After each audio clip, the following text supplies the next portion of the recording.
امام ابن حجر رحمۃ اللہ علیہ جو کہ بہت بڑے درجے کے محدث ہیں، انہوں نے گناہوں کو دو حصوں میں تقسیم کیا ہے۔ ایک حصہ وہ ہے کہ جس کو ظاہری گناہ کہا جاتا ہے، اور دوسرے کو کہا جاتا ہے باطنی گناہ۔ آج ہم نے قرآن کریم کی آیت پڑھی جس میں اللہ تعالیٰ ارشاد فرما رہے ہیں وَذَرُوا ظَاهِرَ الْإِثْمِ وَبَاطِنَهُ، ظاہری گناہوں کو بھی چھوڑ دو اور باطنی گناہوں کو بھی چھوڑ دو۔ جب تک کہ انسان یہ دو طرح کے گناہوں کو نہیں چھوڑے گا اس وقت تک عبادات کا فائدہ، نور اور اس کے برکات و ثمرات اس کو حاصل نہیں ہوتے۔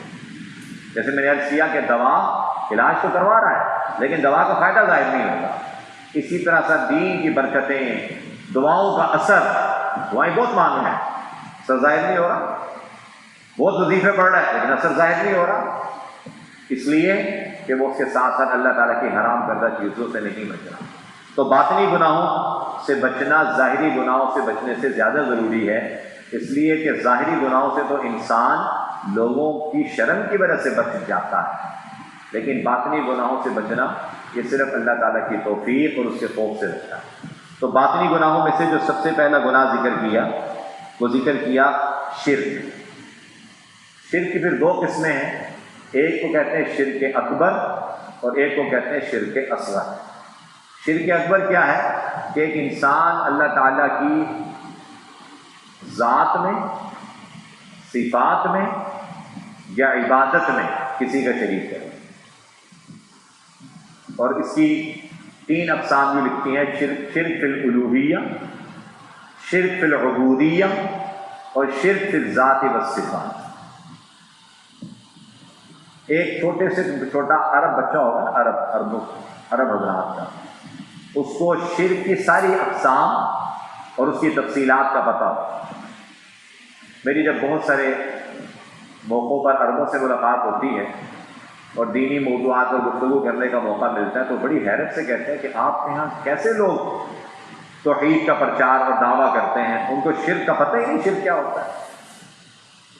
تو شرک کی سب سے پہلی قسم ہے شرک فی الالوہیہ۔ یہ تو سب کو پتہ ہے کہ اللہ تعالیٰ کی ذات کے علاوہ کسی کو خدا نہ سمجھے، اللہ تعالیٰ کے علاوہ کسی کو اپنی ضرورتوں کو پورا کرنے والا اور اس کائنات کا خالق اور مالک نہ سمجھے، الہ صرف ایک اللہ تعالیٰ کا سمجھے، لا الہ الا اللہ۔ دوسری شرک فی الذات والصفات، اللہ تعالیٰ کی صفات میں بھی اللہ تعالیٰ کا شریک نہ سمجھے۔ مثلا اولاد دینا اللہ تعالیٰ کا کام ہے، اولاد اللہ دیتے ہیں، خالق اللہ ہے، اولاد دینے والی اللہ کی ذات ہے، تو اللہ تعالیٰ کی صفت میں کسی کو شریک نہ سمجھے۔ ہاں کہ بھئی اولاد اللہ تعالیٰ بھی دے سکتے ہیں اور اعوذ باللہ خدا بھی دے سکتا ہے۔ عزت ذلت ایک اللہ تعالیٰ کے ہاتھ میں ہے، لیکن یہ سمجھنا کہ عزت کا مالک کوئی اور بھی ہے، رازق اللہ تعالیٰ کی ذات ہے، یہ سمجھنا کہ روزی میری کسی اور کے ہاتھ میں بھی ہے، میری قسمت کا بنانا بگاڑنا کسی اور کے ہاتھ میں بھی ہے، یہ اللہ تعالیٰ کی ذات اور صفات میں شرک ہے۔ اور آخری قسم ہے شرک العبودیہ، اللہ تعالیٰ کی عبادت میں شریک کرنا۔ عبادت ہم نے ابھی عبادت کی، ہمارے سامنے دیوار ہے، ہم کس کی عبادت کر رہے ہیں؟ اللہ تعالیٰ کی کر رہے ہیں۔ اس لیے جب کسی ہندو نے کسی مسلمان پر اعتراض کیا کہ ہم جو اپنے ہاتھ سے بنائے ہوئے بت کی عبادت کرتے ہیں، ہمیں تو تم کہتے ہو کہ تم کافر ہو، مشرک ہو، تم جو جا کے کعبہ کو پوجتے ہو اور کعبہ کو سجدے کرتے ہو اور حجر اسود کو بوسے دیتے ہو، کیا تم مشرک نہیں ہو؟ تو اس کا تو ایک واضح جواب قرآن کریم میں ہے کہ اینما تولوا فثم وجہ اللہ، کہ جدھر رخ کر کے نماز پڑھ لو تم اللہ تعالیٰ کو وہاں پاؤ گے۔ اس لیے 16 مہینے میں نے عرض کیا تھا دوسرے پارے کے شروع میں، حضور پاک صلی اللہ علیہ وسلم مکہ سے مدینہ تشریف لے گئے، مسجد اقصیٰ کی طرف رخ کر کے نماز پڑھی۔ مسافر کے لیے حکم یہ ہے کہ اگر اس کو قبلے کی ڈائریکشن معلوم نہ ہو، جدھر رخ کر کے نماز پڑھ سکتا ہے پڑھ لے۔ ایسا بیمار اللہ نہ کرے وینٹیلیٹر پہ ہے اور اس کا بیڈ ادھر ادھر نہیں کیا جا سکتا، تو ایسی صورت میں جدھر رخ ہے بس اشارے سے نماز پڑھ لے، ہوگی نماز۔ اگر ہم کسی خاص عمارت کو پوچھتے ہوتے تو یہ تو صرف پوری دنیا میں ایک ڈسپلن قائم کرنے کے لیے کعبہ ہے۔ اس لیے بہت سے محقق علماء کے نزدیک حجر اسود کے علاوہ بیت اور ملتزم کے چمٹنے کے علاوہ باقی بیت اللہ میں طواف کے علاوہ اس کو چمٹنا اور اس کو بوسے دینا یہ سنت سے ثابت نہیں ہے. یہ بات توجہ سے سنیے گا. کعبۃ اللہ جو کعبہ ہے حضور اکرم صلی اللہ علیہ وسلم ملتزم کے ساتھ چمٹنا ثابت ہے. ملتزم کسے کہتے ہیں؟ دروازے سے لے کے حجر اسود کے درمیان جو جگہ ہے. قسمت والے ہی شاید کوئی پہنچ گیا ہوگا, دور دور سے ہی بس دعا کرنی پڑتی. اور حجر اسود کو چومنا اور باقی رکن یمانی جو بیت اللہ کا تیسرا کونا ہے وہ بھی اس میں جب آدمی حالت حرام میں نہ ہو اور طواف کر رہا ہو اور اس تک پہنچنے کا موقع مل جائے تو ہاتھ لگا لے, ورنہ اس کا بھی استعلام نہیں ہے. استعلام صرف حجر اسود کا ہے. باقی کسی جگہ کو چمٹ کر ہاتھ لگا کر دعا کرنا سنت سے ثابت نہیں. بات سمجھ میں آئی؟ تو اس لیے اللہ تعالیٰ کی عبادت میں صرف اور صرف انسان اللہ کے لیے کرے. اس سے یہ مسئلہ بھی معلوم ہو گیا کہ عبادت کی مختلف شکلیں ہیں.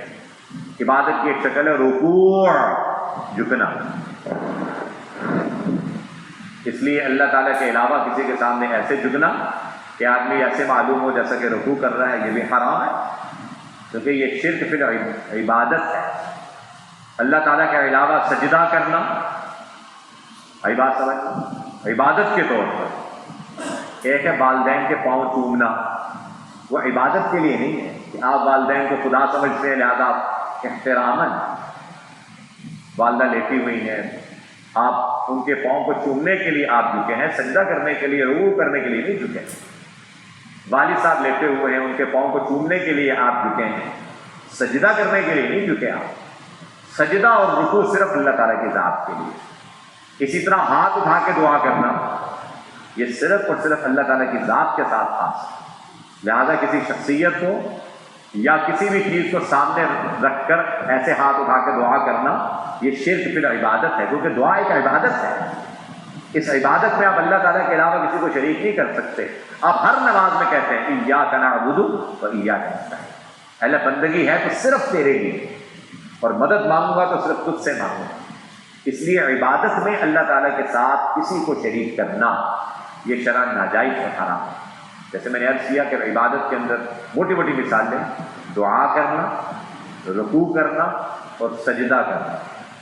چھوٹا سا واقعہ اس میں سناتا ہوں آپ کو.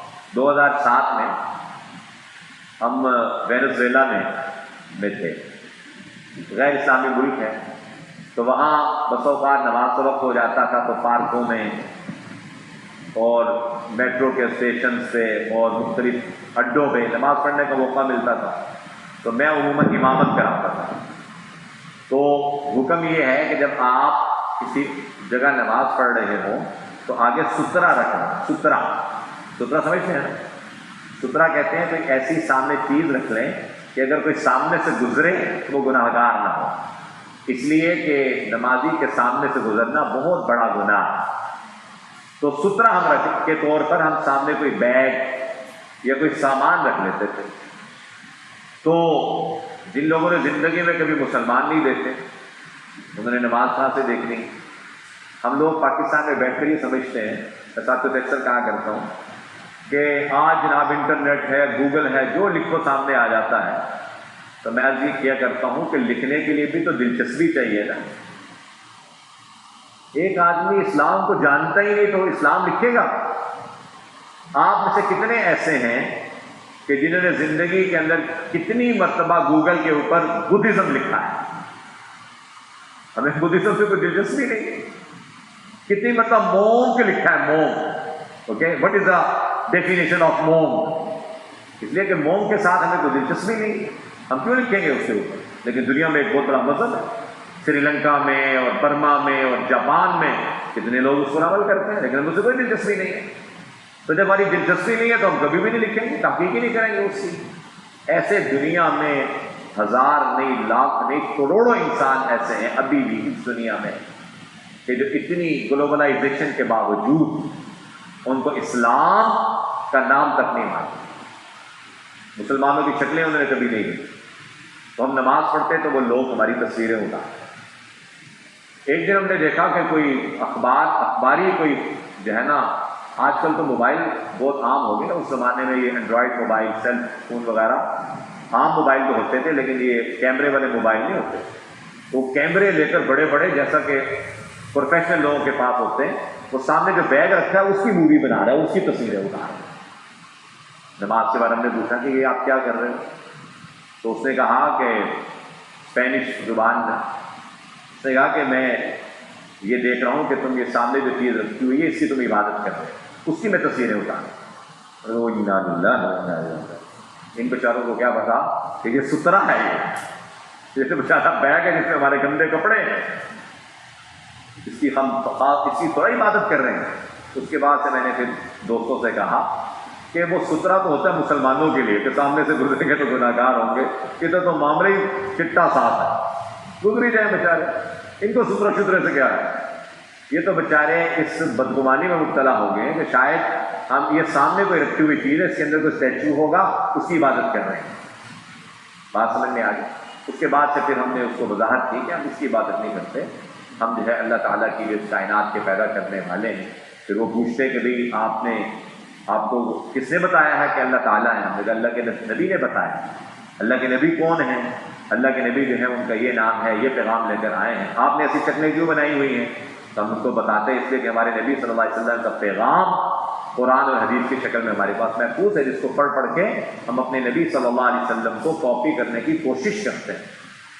عرض کر رہا تھا کہ شرک فی العبادت، کہ مسلمان جو ہے شرک فی العبادت سے بھی پاک ہوتا ہے. آخری بات اکثر کے بات کو ختم کرتا ہوں، اس لیے محقق علماء کا کہنا یہ ہے کہ اگر کوئی چیز جائز بھی ہو لیکن اس کی وجہ سے شرک کا اندیشہ ہو تو اس جائز چیز کو بھی چھوڑ دینا چاہیے.